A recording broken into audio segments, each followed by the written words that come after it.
Brian, once again, it's been a busy week with you. But I hope you're enjoying and you're excited to see whatever is happening in Tanzania. Certainly. Great. So before we start, maybe you should introduce yourself and Avoda and what you guys are looking to do and to achieve in this country. Sure. Again, my name is Brian Lee. I am from the Avoda Group. At Avoda, we have three arms. It's primarily the Startup Accelerator program that we have with Unleashed Africa. Number two, we have a consulting advisory arm. And then number three, we have a capital arm focusing on African startups. Yeah, so since we have a lot of new founders here, I'm assuming the most matured one have gone out to pitch and to engage with the investors. So I want to structure a conversation in a board of a pitch. I was watching a video, this is like 8 years ago, and they were saying a body of a pitch has three parts. So the first part is a problem. What problem are you trying to solve? The second part is a solution. What's the solution that you're bringing? And the third part is your team. Why are you the right people to do this? So I'm going to do the same thing to Avoda. What is the problem that we are looking to solve? What solution that you are bringing to this ecosystem? And also, why Avoda is the right people to do this based on your experience and the intervention in other places? So we'll start with the problem. Sure, that sounds great. So with every problem, if you go over, for example, the scientific method, start out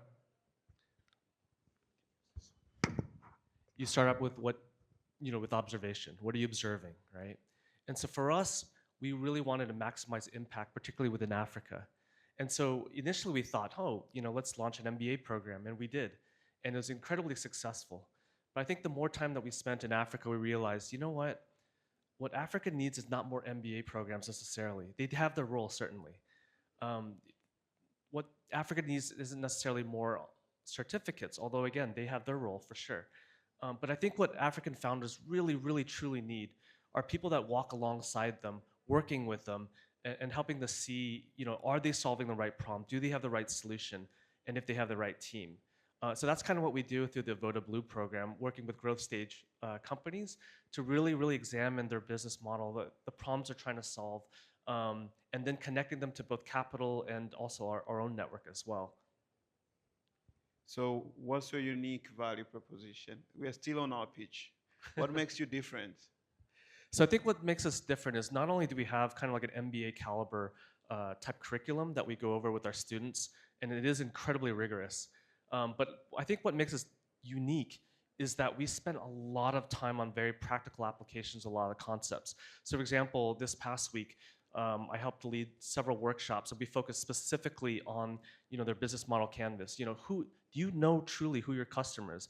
A lot of people, for example, let's say if they're in food and beverage, right? They have some good that they're trying to sell to like bakers or restaurants, etc. So the question is, who is your customer? And they say, well, the people of Tanzania. Okay. The thing with that is that it doesn't lead to really, good, strong strategies. Then they say, well, people that eat food.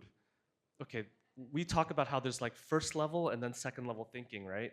First level thinking is like, oh yeah, it's just people eat food, people who live in Tanzania. Okay, well, again, that's not very helpful for developing a market strategy, right? How do you reach your client? So next question becomes like, okay, well, let's say you sell this particular type of nut or this type of spice. Okay, well, from your data you've been selling for a while, who is your customer? Oh, it's actually the people that live close by, but we're also starting to reach out to restaurants. And I was like, okay, then that's interesting then. What percentage of your customers are, let's say, coming from restaurants?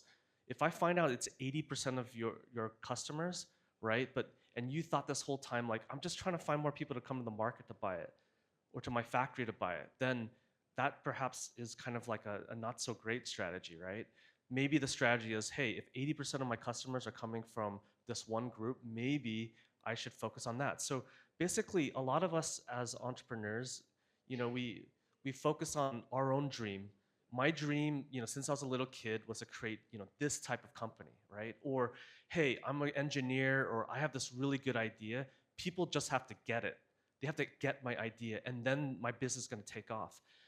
But actually, I would propose something different, and that's looking at your customer again. To me, like it always starts with the customer. Like A lot of companies might spend all these hours daydreaming ideas, coming up with the perfect plan. They launch it after all this, sweat and tears, and they realize nobody wants it, and they think they just have to dig in deeper. Oh, I must have more ads or this and that. Go to more conventions or events like this, but actually, they don't have the right product. There's no fit there, and so that's kind of like what we do to spend time with with our students, where it's not just teaching curriculum, but really diving deep into their model to see if it makes sense and to see if we can help them, not only just from different models, frameworks, or tools that they can use, but number two, actually connecting them as well to potential customers as well as capital. Okay, so again, same analogy. It's a pitch, so we continue to another slide. So this is the new market you're getting in. And so I would like to know what will be your GTM. What's your go-to-market strategy? The entrepreneurs in the room would like to understand how is Avoda preparing to engage them? Are they supposed to apply somewhere? Are you going to recruit them? How does it work? What's your go-to-market strategy for them? Sure. So basically, what we hope is that you connect with us. For us, we of course have an online presence. We have a great website. Kalila is our partner, who was in the front row earlier. She's from Unleashed Africa. She's already launched an incredible program, but for us, we thought that if we partnered together, 1 + 1 can equal 3. And so then with that, basically as you apply, there'll be a series of questions, about your business, about who you are, and just what is on your heart. Some accelerator programs you might go to, they might say, our goal is to get you ready to go in front of investors. For us, it's deeper than that. Let's see if, for example, can we get you to generate healthy revenue? For example, like if you generate healthy revenue, you don't care about if you have an investor. You can continue to grow, right? If your whole goal is just to get VC funding or a grant or whatever, you could be treading on basically in a difficult place, right? And so I think what we've seen over time is that in Africa, we see a lot of what they call like grantpreneurship, right? And what is that? They won't ever say it out loud, but basically it's fake it till you make it, and their source of revenue is grants. They're not actually building a product. They go from accelerator after accelerator. Some people I met had even gone through 5 accelerators at that point. And my question is, hey, you've been around for 5 years. What have you built? And it's not me being mean. It scares me because that means you've been dedicating to your life to something that it just maybe is not, it doesn't make sense. And so what we do is we try to sit with them to see, does this make sense? Do you have signals from the market, from your customers to say that, hey, this is a great idea. We just have to make some tweaks and then have the right strategy to reach the customer. So for the Tanzanian market, what will be your goal as MVP? What will be your minimum viable product? Like, what are you going to give these guys? Is it a short-term accelerator program, a remote virtual accelerator program? How does that look like? That's a great question. So we know you guys are incredibly busy, right? And just because the program is in Dar doesn't mean that, I was told that Dar is one of the biggest cities in Africa, right? And even if you live close by, traffic is a real thing here, right? So basically, we have a hybrid program where it's both online and in person, which is really incredible. And with our team with Unleashed Africa, they spend a lot of time with the students. After, for example, they view certain video modules, they go through a workbook. And it's not just, again, going through the motions. When they meet with the Unleashed Africa team, they're really going over the answers. Not like, did you do your homework, but rather, or what you're doing, does it make sense? How can we refine this? How, they'll really interrogate your answers. It's not a walk in the park. And some people say, like, you guys are so mean to us. But it's actually not that. When you go in front of investors, some people call them sharks. They think they're ruthless, out for blood. But actually, they're just being very, very careful, being people of integrity for their own investors as well, to make sure that they make their own right decisions. And so, again, like I said, we have a lot of tailored solutions for the different startups because, again, to say that every startup is the same would be naive. It's false, right? And so some are trying to build and scale their companies. Others, they realize upon going through their product, for example, this past week, they realize, hey, I need a pivot, which is kind of shocking for them because they've been working on the same, problem for 3 years, and it's humbling. But at the same time, it gets me excited because, hey, now we're making progress. Now we have a shot. right? And others, for example, they've been an established company for a number of different years. They have incredible partners and they're seeing traction in the market. And then now they say, hey, Brian, Kalila, I'd like to launch this product. Again, cash is king. It's scarce as a startup. What can I do to make sense to really make sure that this product makes sense? Yeah, so in that valley of death, where do you guys come in? Do you come in when I have an idea, when I'm not so sure what I want to do? Do you come in when I have a prototype, kind of moving between prototype and minimum viable product? So I'm looking for some sort of mentorship and early stage financing. Or you come in when I've already figured out my product market fit, the business is already working and it's fine, I'm ready to take off and scale. So which part of this curve where you're coming in is a border for this market, particularly in Tanzania? I'm very curious to know because most of these guys, you might receive a lot of emails from the guys who just have an idea like, hey, I have a very cool idea. Can I come to Avoda? Or you are not part of what we're looking for. We're looking for someone who already has a prototype or an MVP, maybe a proven traction. So which stage are you guys coming in? So we say growth stage, and growth stage means a lot of different things to a lot of different people. But to use hopefully plainer English, it's that you have created a product already, that your product is in the market, and you are seeing signals from the market that, hey, I think I'm onto something.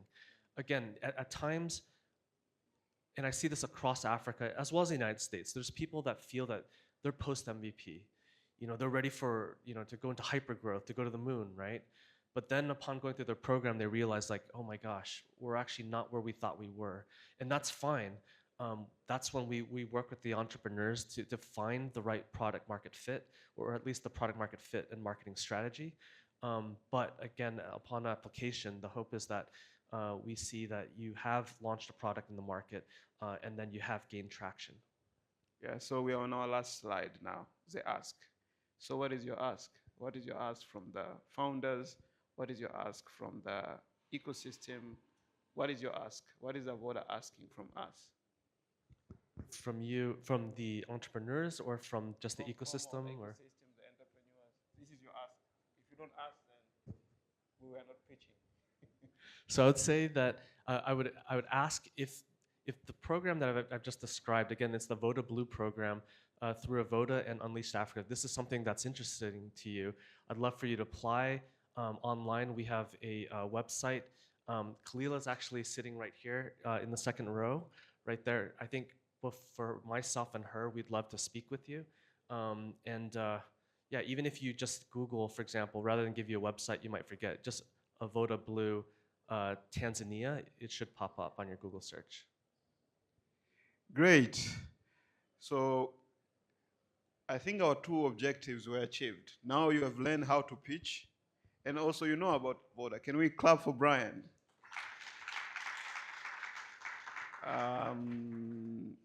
Do we have any question? Anyone who needs to get more information?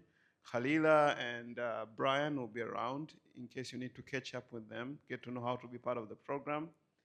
Otherwise, thank you so much and have a good morning. Is it afternoon already? Oh my God. I'm having a very interesting day. Good afternoon. Thank you. Asante sana. Let's give them.